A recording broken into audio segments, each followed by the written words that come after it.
Bismillahirrahmanirrahim. Assalamualaikum warahmatullahi wabarakatuh. Alhamdulillah wassalatu wassalamu ala Rasulillah Sayyidina wa Maulana Muhammad ibni Abdillah wa ala alihi wa sahbihi wa man tabi'ahu wa mawalah. Yang sama-sama kita hormati Bapak Bupati Kabupaten Pelalawan, Bapak Haji Haris beserta Ibu dan seluruh keluarga beserta rombongan, Bapak Ketua DPRD, Bapak Kapolsek, Bapak Babinsa, tokoh masyarakat, Pak Zul, alim ulama, cerdik pandai, nenek mama, tokoh masyarakat tak dapat saya sebutkan satu persatu. Yang beserta dihimbau gelar, yang kecil tak dapat disebut nama. Insya Allah kita semua dimuliakan Allah Subhanahu wa Ta'ala. Amin ya Rabbal Alamin. Sepanjang umur saya selama menyampaikan tausiah, melihat orang berziarah ramai-ramai ini rasanya cuma di 3 tempat saja, di Ma'la, di Baki, sama di Langgam. Di Ma'la karena orang haji, di Baki karena orang ziarah ke makam Nabi, tapi di Langgam merupakan tradisi dan saya pertama kali ikut, walaupun ceramah ke Langgam sudah beberapa kali. Jarang berziarah kubur. Karena waktu itu orang ziarah kubur hanya untuk sombong menyombong. Hai fulan bin fulan yang perang tak pernah luka. Hai fulan bin fulan yang kaya raya. Hai fulan yang fulan banyak harta, banyak kuasa. Itulah yang disindir Allah dalam surat Alhaakumut Takasur. Kamu sombong menyombong hatta zurtumul maqabir. Sampai di kubur pun kamu tetap juga sombong menyombong. Tapi kemudian ketika ziarah kubur, turiqul qulub, melembutkan hati, tudmi'ul ain, kalau sudah hati lembut meneteskan air mata, tazkiratan lil maut, mengingatkan kepada mati, maka hadis yang melarang ziarah kubur itu hukumnya mansukh. Mansukh artinya terhapus. Maka kata Nabi, fazuruha, silahkanlah kamu berziarah kubur. Maka Nabi SAW menziarahi kubur ibunya Aminah, dan dia dibawa oleh Aminah menziarahi kuburnya ayahnya Abdullah. Dan Nabi beberapa hari menjelang sebelum meninggal dunia berziarah ke makam sahabat syuhada Uhud. Kalau kita ke Masjid Nabawi terus berjalan ke belakang sampailah di Uhud. Nabi berziarah ke Uhud beberapa hari menjelang menghadap Allah Subhanahu wa Ta'ala, seolah-olah dia mengucapkan selamat tinggal kepada orang-orang yang ada di Uhud. Jadi tentang masalah ziarah kubur tak ada ikhtilaf di antara ulama. Kita boleh berselisih pendapat kalau pada masalah itu ada ikhtilaf. Boleh kata Maliki, tak boleh kata Hambali. Boleh kata Syafi'i, tak boleh kata Hanafi. Adapun tentang ziarah kubur, maka hadis qauli, hadis fi'li. Hadis qauli, fazuruha, ziarah kuburlah kamu. Hadis fi'li, perbuatan Nabi Muhammad SAW. Maka tak ada yang bisa mengelak daripada berbuat perbuatan ziarah kubur, karena dua-dua dalil menunjukkan tentang disunnahkannya berziarah ke makam orang-orang beriman. Ini poin yang pertama. Poin yang kedua, Nabi SAW tidak menyebutkan waktu tertentu, tak menyebutkan batas tertentu. Maka ini pernah ditanyakan kepada ulama Al-Azhar namanya Syekh Atiyah Saqar. Beliau menjawabnya dalam kitab Fatawa Al-Azhar. Syekh, apa hukumnya berziarah pada waktu tertentu, menjelang Ramadan, pagi Idul Fitri? Maka kata Syekh Atiyah Saqar, berziarah kubur itu hukumnya umum, maka berlakulah hukum umum. Jadi orang berziarah terserah dia, mau pagi, mau petang, mau siang, mau malam, mau menjelang Ramadan, mau di bulan Ramadan, mau menjelang Idul Fitri, mau di pagi Idul Fitri, maka silakan ziarah. Adapun hadis yang melarang, la'anallahu zuwaratil kubur, Allah melaknat perempuan yang berziarah kubur. Bunyi kalimatnya, Allah melaknat zuwaratil kubur, perempuan yang ziarah kubur. Maka sesungguhnya di situ ada kronologisnya, Ada seorang perempuan, anaknya meninggal, lalu dia ziarah pagi, ziarah petang, ziarah siang, ziarah malam untuk mempersedih-sedih diri. Ada seorang perempuan yang suaminya meninggal, diziarahinya tiap hari hanya untuk membuat dirinya semakin berduka, semakin bersedih, lalu kemudian niyahah meratap. Maka Nabi mengatakan, la'anallahu zuwaratil kubur, Allah melaknat mereka yang selalu ziarah kubur hanya untuk mempersedih-sedih diri. Adapun berziarah kubur untuk mengambil pelajaran, maka sesungguhnya kita amat sangat dianjurkan. Waktunya tidak terikat dengan apapun, maka bebas kapan saja. Hari baik, bulan mulia. Poin yang ketiga, adapun berziarah kubur menjelang Ramadan, maka sesungguhnya bulan mulia ini mesti disambut dengan kesucian hati. Disucikan hati dengan berzikir, tadi sudah.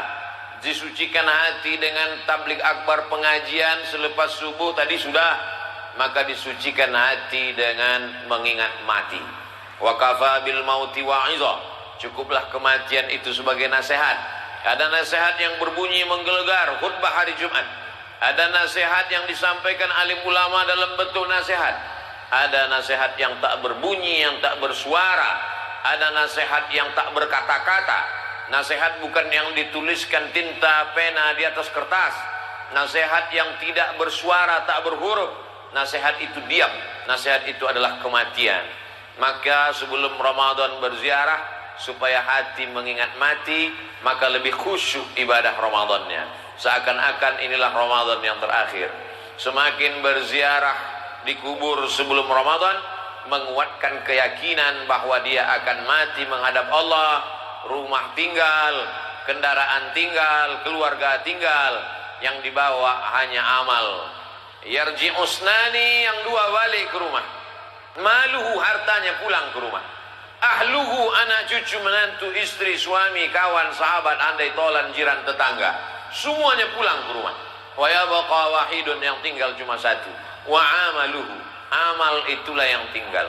Jadi hanya dengan mendengar ceramah dari ustadz, kadang masuk telinga kiri, keluar telinga kanan, bahkan kadang tak masuk sama sekali. Dari telinga kanan mau masuk, dari kanan itu juga dia keluar. Tapi begitu melihat langsung dengan mata, beda antara yang didengar telinga dengan menengok langsung mata. Kenal engkau dengan Ustadz Somad? Kenal. Dari mana engkau kenal? Aku dengar suara ceramahnya. Kenal engkau dengan Ustadz Somad? Kenal. Dari mana engkau kenal? Aku tengok balehonya. Kenal engkau dengan Ustadz Somad? Kenal. Dari mana engkau kenal? Aku tonton TV YouTube-nya. Tapi begitu melihat langsung berbeda. Begitu juga dengan ziarah ini. Maka sesungguhnya dengan langsung datang ke kubur, duduk di samping kubur, berziarah di kubur, maka kita melihat langsung nyata bahwa orang-orang tua kita itu, maaf beribu maaf, mereka sudah pindah ke alam yang lain, tinggallah semuanya. Maka ini memberikan pelajaran yang lebih dalam daripada hanya sekedar mendengar cerita ceramah. Jadi apa yang kita lakukan menjelang Ramadan ini adalah melembutkan hati supaya Ramadan kita lebih khusyuk, Ramadan kita lebih hikmat, Ramadan kita lebih takut kepada Allah Subhanahu wa taala. Poin yang keempat, bahwa kita disuruh menyambung silaturahim. Silaturahim kadang tak sempat datang karena kesibukan. Tapi dengan ziarah kubur, mau tak mau, suka tak suka, orang langgam yang merantau ke Pekanbaru, ke luar kota, hari ini kembali. Ada ikatan emosional, mengingat ayah, emak, datuk, nenek, mengenang saudara mara, mendengar sahabat kerabat, maka dia balik berjumpa. Mungkin anak cucu sudah tak berkenalan lagi, tapi begitu ziarah kubur, oh anak pakcik fulan, oh anak moman fulan, oh anak fulan. Maka sesungguhnya ziarah kubur adalah momen untuk menyambung tali silaturahim. Man ahabba yubsatalahu fi rizqihi, siapa yang mau lapang rezekinya, wa yunsa'alahu fi azarihi, mau dipanjangkan umurnya, falyasil rahimahu, maka hendaklah dia selalu menyambung tali silaturahim. Menyambung tali silaturahim di masjid sudah, menyambung tali silaturahim di pengajian sudah. Hari ini menyambung tali silaturahim kepada anak cucu, sahabat, kerabat, kenalan, orang sekampung, yang selama ini tak jumpa. Bertahun-tahun satu kota sama-sama tinggal di Pekanbaru bisa tak jumpa. Tapi hari ini di Langgam bisa berjumpa. Kenapa? Karena ada yang dituju, orang yang dikenang, budi baiknya tak dapat dibalas. Maka hari ini bukan sekadar datuk-datuknya saja yang dulu bersilaturahim di Langgam dalam keadaan hidup. Sekarang anak cucu cicitnya pula datang menyambung silaturahim. Jadi pahamilah bahwa substansi makna dari ziarah kubur ini menyambung silaturahim, merekatkan yang retak, menyambung yang patah, menjauh yang selama ini jauh, mendekatkan kembali dalam momen besar bernama ziarah kubur. Poin yang kelima, tetap menjaga adab-adab ziarah kubur. Ketika sampai di kubur mengucapkan salam, assalamualaikum ya ahlad diyar minal mu'minin wa inna insyaallahu bikum lahiqun yarhamullahul mustaqdimina wal mustakhirin nas'alullaha lana walakumul afiyah. Alangkah baiknya ditulis. Ini ada pamflet di depan rapat masyarakat Kecamatan Langgam, tempat pemakaman umum Kelurahan Langgam. Tulisan-tulisan lambang Kabupaten Pelalawan, cantik, indah. Cuma saya khawatir anak cucu kita tak tahu doa salam ke kubur. Cantik kalau kita tambah tulisan assalamualaikum ya ahlad diyar minal mu'minin wa inna insyaallahu bikum lahiqun yarhamullahul mustaqdimina wal mustakhirin nas'alullaha lana walakumul afiyah. Rupanya tak ditulis karena orang Langgam sudah hafal semuanya. Ustaz Somad aja yang merasa tak hafal karena sesuatu yang dibuat anak cucu cicit melihat, mereka ambil gambar, mereka share ke kawan sahabat, menjadi amal jariah. Man sanna fil islami sunnatan hasanatan, siapa yang membuat tradisi yang baik, falahu ajruha, dia dapat pahalanya, wa ajru man amila biha, anak cucu cicit yang melakukannya mengalir pahalanya. Siapalah agaknya orang Langgam yang punya ide dulu di awal-awal, dimulai pagi mandi bersih-bersih belimau di tepi sungai, selepas itu mengajak sahabat, kerabat, tetangga berziarah, dilanjutkan anaknya, dilanjutkan cucunya, meninggal dia, mengalir pahalanya karena tradisi yang baik-baik. Siapa pula lah agaknya yang mengajarkan anak cucu tradisi tak baik? Setiap hari lahirnya diundangnya keyboard tunggal, mabuk-mabuk sampai tengah malam, dilanjutkan anak cucunya, mengalir jugalah dosa jariahnya. Maka yang baik-baik mengalir menjadi kebaikan, yang tak baik pun akan mengalir juga. Maka sebelum kita melakukan sesuatu, pikir baik-baik, karena dia akan mengalir sesudah kita mati. Alhamdulillah, hari ini kita sedang melihat bagaimana datuk nenek, anak orang tua kita dulu membuat sesuatu yang baik, mengalir sampai hari ini. Poin yang keenam, li ayyajlisa ahadukum ala jamratin minan nar, kamu duduk di atas batu dari api neraka, fatuhriqu thiyabahu, duduk di atas batu dari api neraka, apinya membakar baju sampai tembus ke daging, ke tulang, khairun, lebih baik, min an yajlisa ala qabrin, daripada melangkahi kubur, duduk memijak. Maka tetap kita jaga, kita tetap berada di tepi, samping kiri, samping kanan, bagian kepala, bagian kaki. Kalau nampak anak-anak kita ada menginjak, kita ajarkan, lebih baik duduk di atas batu dari api neraka, terbakar kulit sampai tulang belulang, lebih baik daripada duduk di atas kubur. Maka kita jaga adab-adab ini. Alhamdulillah kubur kita tidak terlalu rapat padat seperti di Pekanbaru. Saya lihat beberapa kubur sampai tak ada tempat berjalan lagi. Maka kita harap tetap ada jalan di tengah, tetap ada jarak, supaya kita tidak jatuh dalam perbuatan yang dilarang oleh Rasulullah sallallahu alaihi wasallam. Lalu kemudian poin yang ke-7, habis ini nanti kita akan membaca surah Yasin, wal Qur'anil Hakim, innaka laminal mursalin. Sampaikah pahala bacaan kita yang akan kita baca ini nanti? Berkelailah antara yang membaca dengan yang tak mau membaca. Padahal yang membaca itu pun tak dapat membuktikan bahwa Yasinnya itu sampai. Dan yang mengatakan tak sampai pun tak juga bisa membuktikan bahwa Yasinnya itu tak sampai. Itu kata Ustaz Zul tadi, bukan kata saya. Yang mengatakan bacaan Yasin ini sampai, Mana buktinya? Tak ada reportnya di SMS. Yang mengatakan tak sampai pun tak juga bisa membuktikan. Lalu kita bertengkar masalah apa? Dalil. Apa dalil imam yang mengatakan sampai? Kata yang mengatakan sampai, Nabi ziarah kubur, diambilnya pelepah korma, ditusukkannya ke makam. Sahabat bertanya, kenapa kau tusukkan pelepah korma ni ya Rasulullah? Kata Nabi, la'allallah an yukhaffifa 'adzabahuma ma lam yaibasa. Selama pelepah korma ini basah, pelepah korma ini bertasbih, maka tasbihnya sampai kepada orang meninggal. Dari hadis ini kata Imam Nawawi, hadisnya ada dalam Sahih Muslim. Kalau kita baca Sahih Muslim, baca penjelasannya dalam Syarah Sahih Muslim. Namanya kitab Al-Minhaj, Syarah Sahih Muslim Ibnul Hajjaj. Kata Imam Nawawi, kalau tasbih pelepah korma sampai, maka bacaan Quran orang beriman lebih utama, lebih sampai. Karena orang beriman lebih mulia dari pokok kurma. Jadi kalau ada orang mengatakan bacaan Yasin tak sampai, berarti dia mengatakan Abdul Somad lebih buruk daripada pelepah kurma. Kalau tasbih saja sampai, apalagi baca Quran?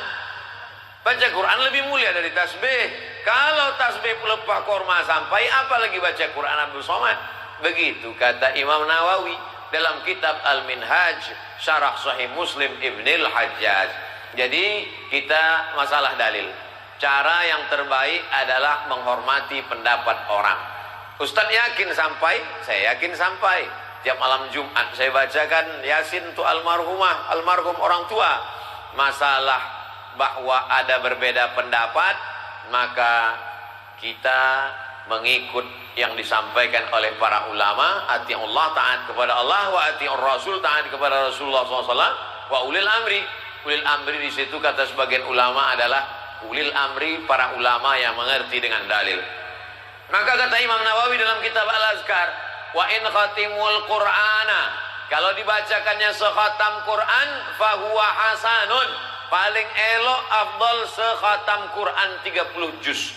Kalau tak sanggup 30 juz, maka hatinya Quran. Likulli syai'in qalbun, segala sesuatu punya hati. Wa qalbul Quran Yasin, hatinya Al-Quran adalah Yasin. Itulah maka dipilih nanti Ustadz Somad, tausiahnya hanya 30 menit saja. Habis itu nanti kita akan baca Yasin wal Quranil Hakim. Tak sanggup juga baca Yasin, bagi yang hari ini datang terlambat, mau cepat balik ke Pekanbaru, bacakan Ummul Quran Al-Fatihah. Paling afdal sekhatam Quran. Nanti bulan Ramadan tiap malam 1 juz, 1 hari 1 juz. Habis sholat zuhur 2 lembar, habis asar 2 lembar, habis maghrib 2 lembar, habis isya 2 lembar, habis tahajud 2 lembar. 10 lembar 1 malam, 1 juz, 1 bulan khatam. Sesudah itu hadiahkan pahalanya. Allahumma awsil thawaba ma qara'tuhu. Tak bisa pakai bahasa Arab, bahasa Indonesia. Sampaikanlah pahala bacaan Quranku sekhatam. Tak sanggup sekhatam, baca hatinya Quran Yasin. Tak sanggup juga Yasin, paling pendek Al-Fatihah. Fatihah pun tak sanggup juga, hati-hati. Apa yang kita lakukan pada orang tua kita, itu yang akan dilakukan anak kita untuk kita. Apa yang kita lakukan hari ini, dilanjutkan oleh anak cucu kita. Orang yang tak mau mengirim, dikhawatirkan nanti setelah dia mati, anak cucunya pun tak juga akan mengenang dia sebagai balasan. Nauzubillah. Poin yang ke-9, bahwa orang tua yang sudah meninggal itu macam orang hanyut di sungai. Orang yang hanyut itu semua dia pegang. Rumput yang lapuk pun ditarik. Orang yang hanyut itu semua dia tarik. Galah yang patah pun dia tarik. Begitulah mereka menunggu doa-doa dari anak-anak cucu mereka. Ustaz Abdul Somad kemari kan tak ada keluarga yang punya hubungan nasab di Langgam. Apa sampai doa Ustaz Somad nanti ketika mendoakan datuk nenek keluarga kami yang ada di Langgam? Sampai. Mana dalilnya? Aisyah ketika ziarah ke makam Baqi di Madinah, kata Nabi, doakan mereka Aisyah, assalamualaikum ya ahlad diyar, keselamatan untuk kalian wahai penghuni kubur. Padahal Aisyah tak punya hubungan dengan mereka yang ada di Madinah. Itulah dalil menunjukkan bahwa doa sesama orang beriman sampai. Adapun orang mengatakan yang sampai hanya 3 saja. Shadaqatun jariyah, sedekah jariyah. Wa ilmun yuntafa'u bi, ilmu yang bermanfaat. Waladun solihun, anak yang soleh. Maka sesungguhnya hadis itu bercerita bukan membatasi amal. Hadis itu cerita tentang amal kita yang hidup sesudah kita meninggal putus. Abdul Somad hidup, amalnya berjalan. Abdul Somad nanti bisa sholat, Abdul Somad nanti bisa puasa, Abdul Somad nanti bisa baca Quran. Tapi setelah meninggal dunia tidak lagi wajib, putus. Tapi ada amal yang tetap mengalir. Anaknya mengalir doanya, sedekahnya mengalir, yang jadi masjid, surau, langgar, musola, rumah Quran, rumah tahfiz, pondok pesantren, tanah wakaf. Ilmunya diamalkan jamaah mengalir. Jadi maksudnya amal kita mengalir. Adapun amal orang hidup kepada orang meninggal dunia, maka tak ada ikhtilaf. Kalaulah amal orang hidup tak sampai kepada orang meninggal dunia, maka tak ada solat jenazah. Karena solat jenazah itu adalah amal orang hidup kepada orang meninggal. Kalau ada orang nanti menolak, jangan kau doakan karena doamu tak sampai. Kalau begitu nanti dia mati, jangan disolatkan jenazah, karena solat jenazah adalah doa orang hidup kepada orang meninggal. Abdul Somad meninggal dunia, lalu kemudian orang langgam datang mendoakan, Allahumma ighfir lahu warhamhu wa'afi. Allahu akbar, Al-Fatihah. Allahu akbar, selawat. Allahu akbar, Allahumma ighfir lahu warhamhu wa'afi wa'fu anhu. Allahu akbar, Allahumma la tahrimna ajrahu. Maka takbir kedua dengan takbir ketiga dengan takbir keempat, takbir yang pertama baca Quran, Al-Fatihah, itu menunjukkan Al-Fatihah sampai. Takbir yang kedua salawat, zikir, itu menunjukkan zikir sampai. Takbir ketiga keempat doa, itu menunjukkan doa sampai dari orang hidup kepada orang meninggal dunia. Karena yang sholat jenazah itu semuanya orang hidup dan semuanya tak punya hubungan nasab kepada yang meninggal. Yang punya hubungan nasab, yang tak punya hubungan nasab, sama-sama sampai. Ini menurut argumentasi para ulama yang mengatakan sampai. Poin yang ke-9, bahwa tidak hanya amal badan yang sampai. Datanglah saat bertanya kepada Rasulullah, Ummi matat, emak saya mati meninggal dunia. Afa atasaddaqu anha? Kalau saya bersedekah, sampaikah sedekah ini untuk almarhum almarhumah? Kata Nabi, tasaddaq, sedekahlah saat. Sedekahlah saat. Sedekahmu sampai untuk almarhum. Ayu sadaqatu afdal, apa sedekah yang paling afdal? Kata Nabi, saqiyul ma, sedekah yang paling afdal adalah memberi air minum.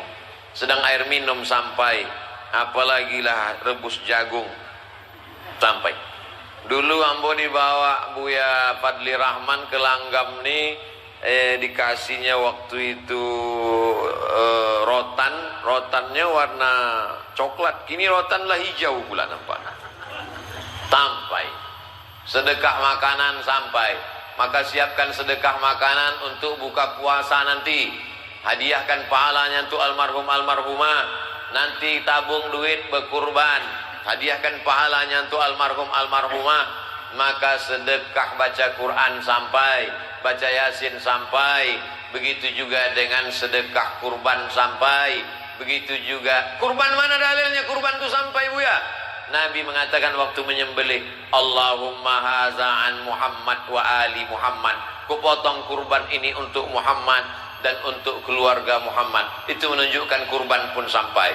Sedekah makanan, air minum, mana dalilnya sampai? Hadis Sa'ad, kata Nabi, tasaddaq, sedekahlah Sa'ad, sedekahmu sampai kepada almarhumah ibumu. Yang paling afdal saqyul ma, memberikan air minum. Air minum satu botol habis 600 ml, tapi ada air minum yang tak habis-habis. Apa dia? Itulah tadi peresmian toilet kamar mandi. Ustaz Somad sebelum ziarah dipersilakan singgah dulu. Kata saya, wuduk saya belum batal lagi. Ini wuduk seremonial.